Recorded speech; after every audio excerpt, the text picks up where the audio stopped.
Hello everyone, welcome back to my channel Hindi 22।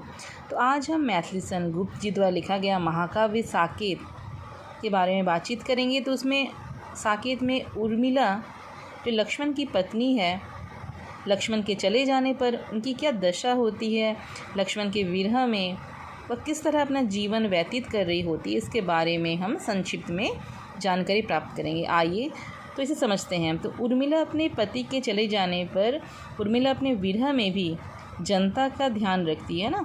Lakshman के चले जाने पर वो उर्मिला जो है वह विरह संतप्त होने पर भी विरह में जलती हुई भी, कष्ट भोगती हुई भी वो जनता का ध्यान रखती है, पशु पक्षियों के प्रति सहानुभूति दिखाती है। ये हमें ध्यान रखना होगा कि उर्मिला का व्यवहार जो है कैसा था जनता के प्रति, पशु पक्षियों के प्रति बहुत ही सहानुभूतिपूर्ण व्यवहार उर्मिला का था।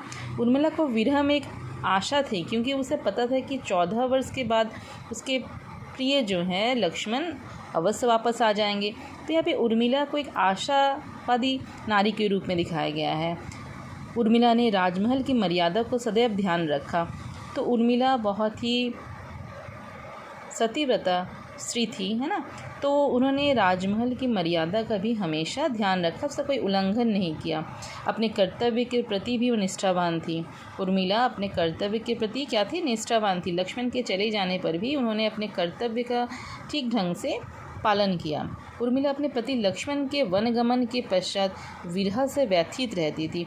तो उर्मिला अपने पति लक्ष्मण, तो उर्मिला के पति कौन थे? लक्ष्मण थे। उनके जब वन गमन, लक्ष्मण के वन में चले जाने के पश्चात जब वह विरह से व्यथित रहती थी, है ना, तो उर्मिला अपने पति के चले जाने के पश्चात कैसी थी? विरह से बहुत ही व्यथित रहती थी।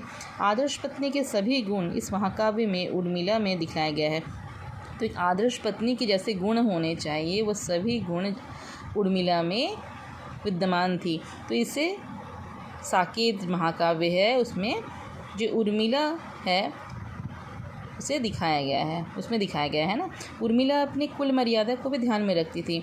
तो उर्मिला विरह से व्याकुल होने पर भी वो अपनी कुल मर्यादा का उल्लंघन नहीं करती है, वो अपनी कुल मर्यादा का भी ध्यान रखती है। इसे आपको ध्यान में रखना होगा कि बहुत ही आदर्श पत्नी थी। मैंने जैसे बताया आप लोगों को, आदर्श पत्नी के सभी गुण उसमें विद्यमान थे। उर्मिला को त्यागमयी नारी के रूप में भी दिखाया गया है। तो उर्मिला जो है त्यागमयी नारी के रूप में भी साकेत में उन्हें चित्रित किया गया है। उन्होंने सारे भोग विलास की वस्तु का त्याग कर दिया था। तो उर्मिला महल में रहते हुए भी उन्होंने अपने सारे भोग विलास की वस्तु का क्या कर दिया था? त्याग कर दिया था। क्यों कर दिया था? अपने पति के वनगमन, पति के वन में चले जाने के पश्चात उन्होंने भोग विलास की सारी वस्तुओं का त्याग कर दिया था। उर्मिला के चरित्र में मानवतावादी दृष्टिकोण भी दिखलाया गया है ना।